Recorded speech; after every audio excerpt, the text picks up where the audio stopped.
العلماء ورثۃ الانبیاء. صلوات پڑھیں.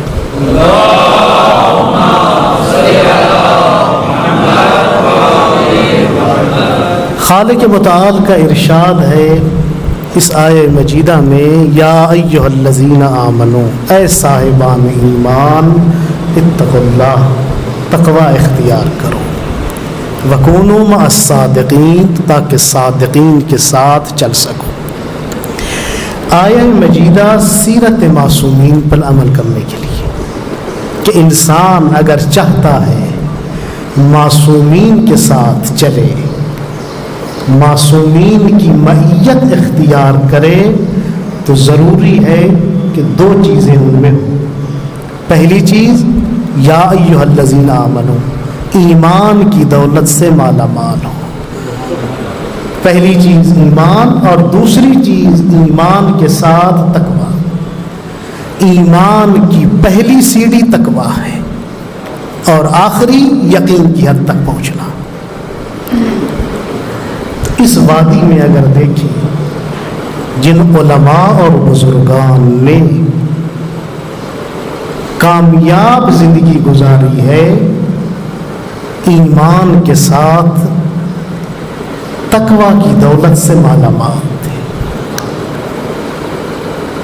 یہ تقوی پہلی چیز ہے، پہلی سیڑھی ہے جو انسان کو کامیاب کرتی ہے کہ وہ معصومین علیہ السلام کی سیرت اور کردار کے مطابق عمل کر سکے اور چل سکے.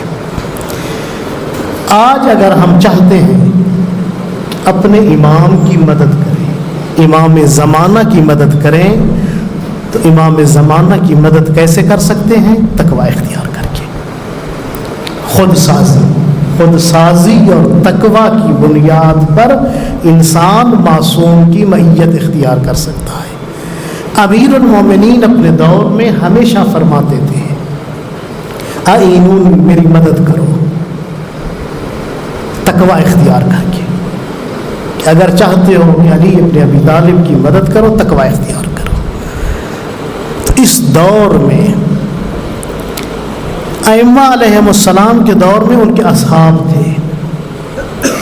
امام زمانہ عجل اللہ تعالی فرجہ الشریف کی غیبت کے دور میں حضرت کے انصار کون ہیں؟